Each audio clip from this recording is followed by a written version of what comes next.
Hello दोस्तों, आज हम भाग 6 में जानेंगे शिव जी का संपूर्ण विवाह। पार्वती अपने तप को पूर्ण होते देखकर घर लौट आई और अपने माता पिता से सारा वृतांत कह सुनाया। अपनी दुलारी पुत्री की कठोर तपस्या को भलीभूत होता देखकर माता पिता के आनंद का ठिकाना नहीं रहा और वह बहुत खुश हुए। उधर शंकर जी ने सप्त ऋषियों को विवाह का प्रस्ताव लेकर हिमालय के पास भेजा और इस प्रकार विवाह की शुभ तिथि निश्चित हुई। सप्त ऋषियों द्वारा विवाह की तिथि निश्चित कर दिए जाने के बाद भगवान शंकर जी ने नारद जी द्वारा सारे देवताओं को विवाह में सम्मिलित होने के लिए आदर पूर्वक निमंत्रण दिया और अपने गणों को बारात की तैयारी करने का आदेश दिया। उनके इस आदेश से अत्यंत प्रसन्न होकर गणेश्वर, शंकर, कैकरात, विकृत, विशाख, विकृतानंद, दुर्लभ, कपाल, कुंडक, काक, पादोदर, मधुपिंग, प्रथम, वीरभद्र आदि गणों के अध्यक्ष अपने अपने गणों को साथ लेकर चल पड़े। नंदी, क्षेत्रपाल, भैरव आदि गणराज भी कोट कोट गणों के साथ निकल पड़े। ये सभी 3 नेत्रों वाले थे। सबके मस्तक पर चंद्रमा और गले में नीले चिन्ह थे। सभी ने रुद्राक्ष के आभूषण पहन रखे थे। सभी के शरीर पर उत्तम भस्म पुती हुई थी। इन गणों के साथ शंकर जी के भूतों, प्रेतों, पिशाचों की सेना भी आकर सम्मिलित हो गई। इनमें डांकनी, शाकनी, आतुध्यान, वैताल, ब्रह्मराक्षस आदि भी शामिल हो गए। इन सभी के रूप, रंग, आकार, प्रकार, चेष्टाएं, वेशभूषा, हाव भाव आदि सभी कुछ अत्यंत विचित्र था। किसी के मुख ही नहीं था और किसी के बहुत से मुख थे। कोई बिना हाथ पैर के ही था तो कोई बहुत से हाथ पैर वाला था। किसी के बहुत सी आंखें थीं तो किसी के पास एक भी आंख नहीं थी। किसी का मुख गधे की तरह था तो किसी का सियार की तरह, किसी का कुत्ते की तरह। अब सबने अपने अंगों में ताजा खून लगा रखा था। कोई अत्यंत पवित्र और कोई अत्यंत विभत्स तथा अपवित्र गड़े वस्त्र धारण किए हुए था। उनके आभूषण बड़े ही डरावने थे। उन्होंने हाथ में नर कपाल ले रखा था।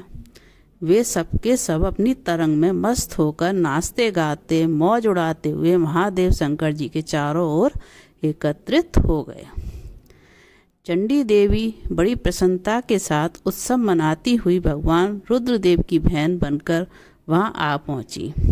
उन्होंने सर्पों के आभूषण पहन रखे थे। वे प्रेत पर बैठकर अपने मस्तक पर सोने का कलश धारण किए हुई थी। धीरे धीरे वहां सारे देवता भी एकत्रित हो गए। उस देव मंडली के बीच में भगवान श्री विष्णु गरुड़ पर विराजमान थे।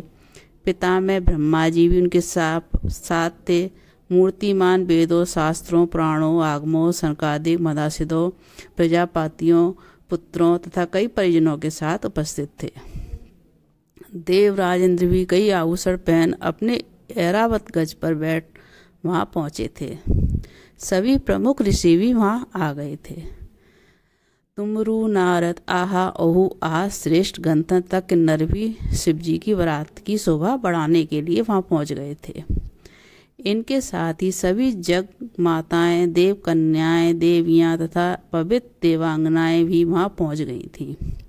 इन सभी के वहां मिलने के बाद भगवान शंकर जी अपने स्फुटिक जैसे उज्ज्वल सुंदर वृषभ पर सवार हुए। दूल्हे के वेश में शिव जी की शोभा निराली छिटक रही थी।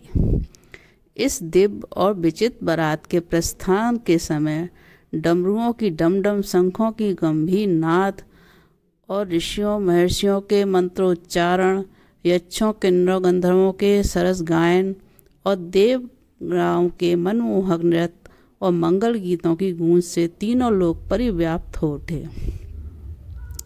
उधर हिमाचल ने विवाह के लिए बड़ी धूमधाम से तैयारियां की और शुभ लग्न में शिव जी की बारात हिमाचल के द्वार पर आ गई। पहले तो शिव जी का विकट रूप तथा उनकी भूत प्रेतों की सेना को देखकर मैना बहुत डर गई और उन्होंने अपनी कन्या का पाणी ग्रहण यानी शादी करने से इनकार कर दिया। पीछे से जब उन्होंने शंकर जी का करोड़ों कामदेवों को लजाने वाला 16 वर्ष की अवस्था का परम लावण्यमय रूप देखा तो वह देह की शुद्धि भूल बैठी गई और शंकर पर अपनी कन्या के साथ उनकी शादी कर दी। हर गौरी का विवाह आनंद पूर्वक संपन्न हुआ। हिमाचल ने कन्यादान किया। विष्णु भगवान तथा अन्य देवी देवताओं ने नाना प्रकार के उपहार भेंट किए। ब्रह्मा जी ने वेदोक्ति से विवाह करवाया। सब लोग अमित उत्साह से भरे अपने अपने स्थानों पर लौट गए। ओम नमः शिवाय।